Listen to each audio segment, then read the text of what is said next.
ఈరోజు కథ doctor KV Ramanarao గారు రచించిన కళలోని నిజం. ఇక కథలోకి వెళ్దాం ఫ్రెండ్స్. ఆమె మీ అమ్మలాగా లేదు? దూరంగా బెంచి మీద కూర్చున్న పెద్దావిడని భర్తకి చూపిస్తూ అడిగింది జనని.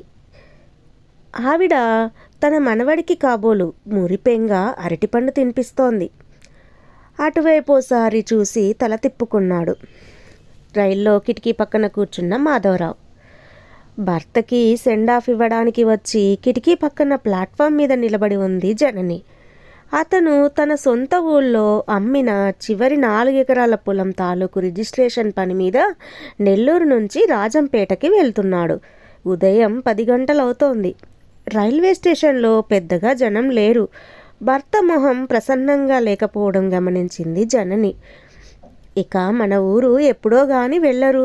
రిజిస్ట్రేషన్ రేపు కదా, రాత్రికి మన ఊరు వెళ్ళి మన ఇంట్లో ఉండండి అనునయంగా చెప్పింది జనని. అది మన ఇల్లు కాదు, అనురాధది కోపంగా అన్నాడు మాధవరావు. అనురాధ మీ చెల్లెలే కదా, ఎవరో అన్నట్లు మాట్లాడతారేం? ఆ బంధం ఎప్పుడో తెగిపోయింది. వాళ్ళ పరిస్థితి బాగుండకే కదా మీ అమ్మ వాళ్ళకి ఇల్లు పొలం ఇచ్చింది. అయినా ఎవరికిచ్చింది? మీ ఒక్కగానొక్క చెల్లెలికేగా. మీరు ఆ ఇంటి గడప తొక్కి 2 ఏళ్ళయింది. ఆస్తి కోసం రక్త సంబంధం తెంచుకుంటామా? జనని వదల్లేదు. మాధవరావు మాట్లాడలేదు. ఓ కాకి గోడ మీద కూర్చొని అవతలి ప్లాట్ఫామ్ మీద ఎవరో వదిలేసిన అన్నం ప్యాకెట్నే చూస్తోంది. దూరంగా నీడలో పడుకున్న కుక్క కాకినే గమనిస్తోంది. ఆమెకివ్వబట్టే కదా ఆ 6 ఎకరాల పొలమైనా మన కుటుంబం కింద సాగులో ఉంది. మీ నాన్న ఆ పొలాన్ని తయారు చేయడానికి ఎంత కష్టపడ్డారు. అనురాధ ఆడమనిషి అయినా కాయ కష్టం చేసి వ్యవసాయం చేయిస్తోంది. మన వాట మనం ఏం చేశాం? బంగారం పండే మాఘాని అమ్మి ఈ నగరం కొసానెక్కడో ఇళ్ల స్థలాలు కొని కంప చెట్లకు తొండలకు వదిలేశాం. మాధవరావు భార్య వైపు కోపంగా చూశాడు. గోడ మీద కాకి అన్నం పొట్లం దగ్గరకొచ్చి భయంగా అటూ ఇటూ చూసి తినకుండానే వెళ్ళి మళ్ళీ గోడ మీద కూర్చుంది. కుక్క నిరాసక్తంగా తల మరోవైపు తిప్పుకుంది. రైలు కూత వేసి బయలుదేరడానికి సిద్ధపడింది. చెల్లెలి మీద కోపం పెట్టుకొని రాత్రికి ఆ నరసింహులింట్లో పడుకోకండి. అతను ఫ్యాక్షన్ మనిషి. ఎప్పుడు ఎవరు దాడి చేస్తారో తెలియదు. సాయంత్రం చల్లపొద్దున 2 మైళ్ళు నడిస్తే మన ఊరొస్తోంది. ఇంటికెళ్ళండి, అందరూ సంతోషిస్తారు. కదులుతున్న రైలుతో పాటు నడుస్తూ చెప్పింది జనని. రైలు ముందుకి నడుస్తుంటే మాధవరావు జ్ఞాపకాలు వెనక్కి పరిగెత్తాయి. మాధవరావు వాళ్ళది రాజంపేటకి పడమరగా 10 మైళ్ళ దూరంలో చెయ్యేటి గట్టు మీది అనుంపల్లె. ఏటికిటు అటు ముక్కారు పండే మాఘాని. తండ్రి కాంతయ్య వృత్తిరీత్యా టీచర్ అయినా ప్రవృత్తి రీత్యా వ్యవసాయదారుడు. అనువంశికంగా వచ్చిన 12 ఎకరాల మెట్ట భూమిని కాయా కష్టం చేసి మాగానిగా మార్చాడు. మాధవరావు అనురాధ ఇద్దరే సంతానం. ఇద్దరికీ తల్లి సీతమ్మే లోకం. మాధవరావు తిరుపతిలో ఎంఏ ముగించుకొని ఉద్యోగంలో చేరిన కొత్తల్లోనే అనురాధ పెళ్ళయింది. కుర్రాడికి ఆస్తిపాస్తులు అట్టే లేకపోయినా చెన్నైలో మంచి ప్రైవేట్ కంపెనీలో ఉద్యోగమని మొగ్గు చూపారు. అనురాధకి తొలిచూలు ఆడబిడ్డ. మాధవరావు పెళ్లినాటికి రెండోది తప్పటడుగులు వేస్తోంది.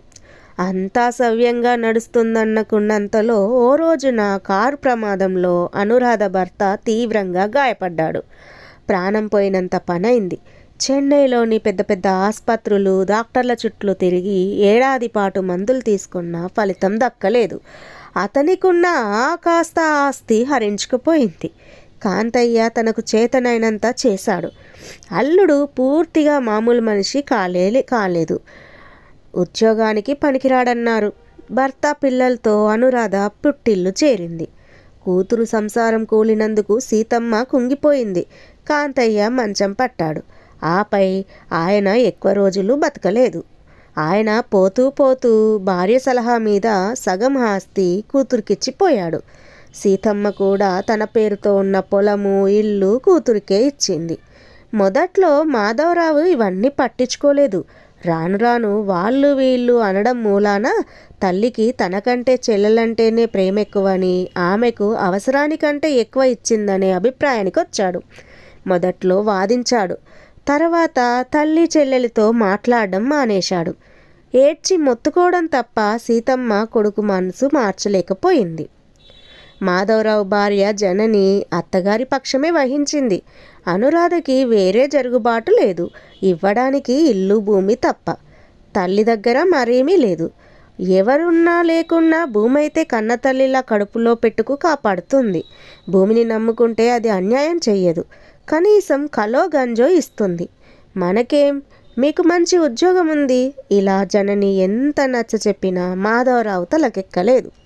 మంకుపట్టులో మార్పు లేదు. ఆ కోపంతోనే ఊళ్ళో తన వాటాకొచ్చిన పొలమంతా అమ్మేశాడు. మిగిలిన భౌతిక బంధాన్ని తెంచుకొని రావడానికి ఇప్పుడు వెళ్తున్నాడు. రైలు ఇంకా ఎండగా ఉండగానే రాజంపేట చేరింది. తన ఊరెళ్ళడానికి ఇష్టపడని మాధవరావు 2 మైళ్ళ ముందే నరసింహులుంటున్న కోసూరులో బస్సు దిగిపోయాడు. ఆ రాత్రికి నరసింహులింట్లోనే ఉండడానికి నిశ్చయించుకున్నాడు. నరసింహులు ఇల్లు ఆవడానికి డాబా అయిన 4 వైపులా పెద్ద పెంకుల వసారాలున్నాయి. ముందు వైపు వీధిలోకి ద్వారానికి ఇరువైపులా పెద్ద అరుగులు. రాత్రి భోజనం తర్వాత నరసింహులతో పిచ్చాపాటి మాట్లాడాక వీధి అరుగు మీద పక్క పరిపించుకున్నాడు మాధవరావు. ఇంట్లో పడుకోమన్నా వినలేదు. తన ప్రాంతాల గాలి పీల్చి వెన్నెల చూస్తూ నిద్రపోయి చాలా కాలమైందన్నాడు. వీధి పొడవునా చెదురుముదురుగా కలిసిపోయిన ఇల్లు, చెట్ల మధ్య సప్తమి నాటి వెన్నెల చీకటితో నిశ్శబ్దంగా దోబూచులాడుతోంది. అప్పుడప్పుడు చల్లని గాలి సడి చేయకుండా వీస్తోంది. తన ఊరు, తన బాల్యం, చెల్లి, తన ఆడుకోవడం, తన చిన్ని తగువులు తల్లి తీర్చడం మాధవరావుకి ఒక్కొక్కటి గుర్తొస్తున్నాయి. తన ఊరికి అంత దగ్గరలో తన ఊరు కానీ మరో ఊర్లో ఈ అరుగు మీద ఇలా ఒంటరిగా పడుకోవడం అతనికి తెలియకుండానే ఎప్పుడో నిద్ర పట్టింది. నిద్రపోతున్న మాధవరావుని ఎవరో మెల్లగా స్పృశించి నిద్రలేపినట్టయింది. కళ్ళు తెరిచి చూశాడు. అంతా మసగ్గా ఉంది. రాత్రి ఏ జామో తెలియలేదు. ఎదురుగా తన కాళ్ళ పక్కన వీధి వైపు ఎవరో ఆడమనిషి కూర్చొని ఉంది. తేరిపారా చూశాడు. ఇంతలో ఎక్కడ్నుంచో కొంచెం వెలుతురు ఆమె మీద పడింది. ఆమె తన తల్లి సీతమ్మ. చిత్రంగా ఆ గుడ్డి వెలుతురులోనూ ఆమె మొహం స్పష్టంగా కనిపిస్తోంది. పుల్లంపేట నేత చీర కట్టుకొని కొంగు భుజం చుట్టూ కప్పుకొని ఉంది. తన వైపే ఆప్యాయంగా చూస్తోంది. అదేమిటి ఇంత రాత్రి వేళ ఇక్కడికొచ్చింది? ఎలా వచ్చింది అసలు? అతనికంతా అయోమయంగా ఉంది. దాహంగా ఉంది. గొంతు పూడుకుపోయింది. కష్టం మీద లేచి వెనక్కి జరిగి కూర్చున్నాడు. ఏమిటిట్లా వచ్చావు ఇంత రాత్రప్పుడు? ఎలాగో గొంతు పెగిల్చుకున్నాడు. నీకోసమే. ఇంకా నా మీద కోపం పోలేదురా నాయనా? ఆమె గొంతులో ఏదో శీతల మార్ధవం గడ్డకట్టిన బాధ. ఎందుకొచ్చావు? నీకు నేనంటే ఇష్టం లేదు, చెల్లెలంటేనే ఇష్టం. నా ప్రాణాలన్నీ నువ్వేరా. తల్లికి బిడ్డల్లో తేడా ఉంటుందా నాయనా? ఆమె కంఠంలో వేదన. కళ్ళు ధారగా వర్షిస్తున్నాయి. ఆమె ఇంకా ఏదేదో మాట్లాడుతోంది సగం స్వగతంలా. ఆమె ముందుకు వంగి తన చెయ్యి పట్టుకుంది. ఆమె చెయ్యి చల్లగా ఉంది. ఆ చల్లదనము అతని ఒళ్ళంతా ప్రవహించింది. అతనికి తన శరీరం లోపల ఉన్నదంతా కరిగిపోయి శూన్యం ఏర్పడినట్లు, ఒళ్ళు తేలికైనట్లు అనిపించింది. ఇంత చిక్కిపోయినావేంట్రా? అన్నం సరిగ్గా తింటున్నావా? ఈసారి ఆమె మొహం స్పష్టంగా కనిపిస్తోంది. ఆమె తడి కళ్ళల్లో ఉన్న ప్రేమను చూసి అతను నిశ్చేష్టుడయ్యాడు. ఇంటికి రాకుండా ఇక్కడ పడుకున్నావేం బాబు? ఈ నరసింహులున్నాడే, వీడికి ముఠా కక్షలున్నాయి. వాడనుకొని నిన్నేమైనా చేస్తారేమో అని ప్రాణాలు ఎగ్గబెట్టుకొని వచ్చినాను నాయనా. ఇంటికి రాకపోతే పోతివి. వెళ్ళి లోపల పడుకో. ఈ వేళప్పుడు ఇక్కడొద్దు. నీకు చెప్పిపోదామని వచ్చినాను నాయనా, ఆందోళనగా ఆర్తిగా చెప్పిందామె. అప్పుడప్పుడు భయంతో అటు ఇటు చూస్తోంది. మాధవరావు మగతలో ఉన్నవాడిలాగా తల ఊపాడు. వస్తానురా, చాలా దూరం పోవాలి. కోడలు పిల్లలు జాగ్రత్త నాయనా, వెళ్ళి లోపల పడుకో అంటూ ఆమె లేచి అరుగు దిగి పడమర దిక్కుగా నడుస్తూ వెళ్ళిపోయింది. తల్లిని ఆగమని మాధవరావు గట్టిగా అరుస్తున్నాడు. కానీ గొంతులోంచి మాట బయటికి రావడం లేదు. లేచి తల్లి దగ్గరికి పరిగెత్తాలని ప్రయత్నిస్తున్నాడు. కానీ చేతులు కాళ్ళు కదలటం లేదు. కళ్ళల్లో నీళ్లు కారిపోతున్నాయి. బలంగా చేతుల్ని కాళ్ళని విల్చుకున్నాడు. స్తంభానికి చెయ్యి తగిలి అబ్బా అని అరిచాడు. నిద్రలో విసరగా చెయ్యి స్తంభానికి గట్టిగా తగలడంతో మాధవరావుకి మెలకువ వచ్చింది. ఒళ్ళంతా సన్నగా కంపిస్తోంది. చెమటలు పట్టాయి. కాసేపు ఏమీ అర్థం కాలేదు. చెయ్యి నొప్పి తెలుస్తోంది. వీధిలో అంతా నిశ్శబ్దంగా ఉంది.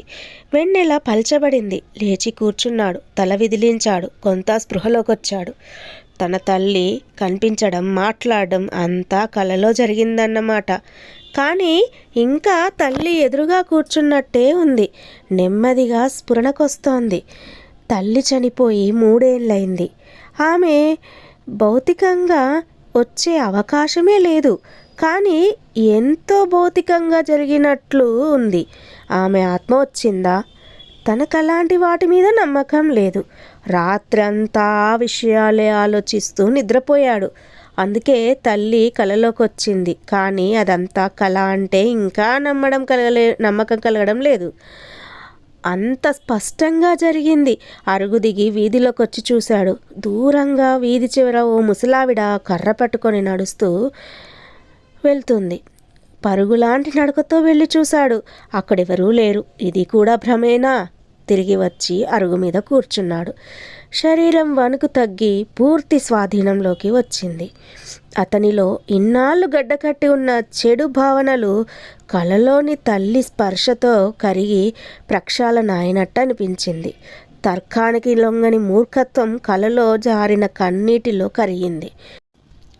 ముళ్ళుని ముళ్ళుతోనే తీసినట్టు వృద్ధురాలవుతున్న తల్లిని తన దగ్గరుంచుకోవాల్సి వస్తుందని ఇన్నేళ్ళు తనే ఈ మూర్ఖత్వాన్ని పెంచి పోషించాడా? లోకం దృష్టిలో కోడళ్ళ కంటే కొడుకులు మంచివాళ్ళుగా చెలామణి అవుతున్నారు. కొన్ని నిజాలు ఎప్పుడో గాని బయటపడవు. తల్లిని ఎంత బాధపట్టాడు? దీనికి నిష్కృతి ఉంటుందా? మాధవరావు పక్కనే ఉన్న మరచెంబులోని నీళ్లు తాగాడు. నెమ్మదించిన శరీరాన్ని మళ్ళీ పక్క మీదికి చేర్చాడు. అంతలో అతనికి కలలో తన తల్లి చెప్పిన చివరి మాటలు గుర్తొచ్చాయి.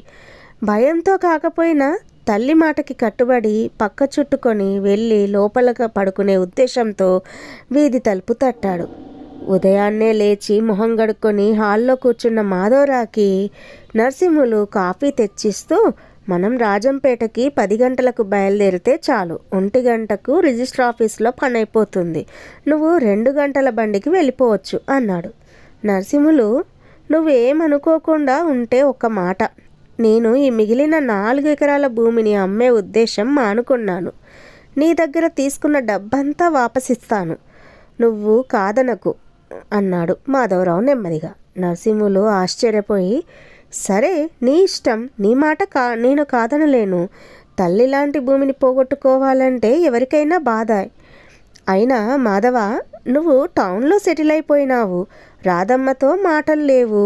మీ ఊరికి వచ్చేదే మానుకున్నావు. సేద్యం చెయ్యలేకే కదా అమ్మినావు. మరి ఇప్పుడు మిగిల్చుకొని ఏం చేస్తావు అన్నాడు. మా చెల్లెలికి కౌలుకిస్తాను. కౌలు డబ్బు దాని పిల్లల పేరుతోనే బ్యాంకులో వేయమంటాను. నివ్వెరపోయిన నరసింహుల్ని చూసి చిన్నగా నవ్వి మళ్ళీ అన్నాడు మాధవరావు. ఇంకో మాట, నువ్వు మరో 10,000 చేబదులుగా ఇవ్వు. ఇద్దరం రాజంపేట పోయి మా చెల్లెలికి, బావకి, పిల్లలకి మంచి బట్టలు తీసుకొని మా ఊరెళ్దాం. ఇలా మాధవరావు తన తల్లి కళ్ళలో కనబడంతో తన ఆలోచనల్ని మానుకున్నాడు. మంచిగా వాళ్ళ చెల్లెలతో దగ్గరవడానికి ప్రయత్నించాడనమాట. కథ అయిపోయింది. మరొక మంచి కథతో మళ్ళీ మీ ముందు ఉంటాను. ఇంతవరకు మన ఛానల్ని ఎవరైనా ఫస్ట్ టైం చూస్తున్నట్లయితే ఇంకా సబ్స్క్రైబ్ చేయకపోతే ప్లీజ్ అండి సబ్స్క్రైబ్ చేసుకోండి. అలాగే ఒక లైక్ కూడా ఇస్తారని అనుకుంటున్నాను. ఇంతవరకు నాకు సపోర్ట్ చేసిన శ్రోతలందరికీ నా యొక్క హృదయపూర్వక ధన్యవాదాలు.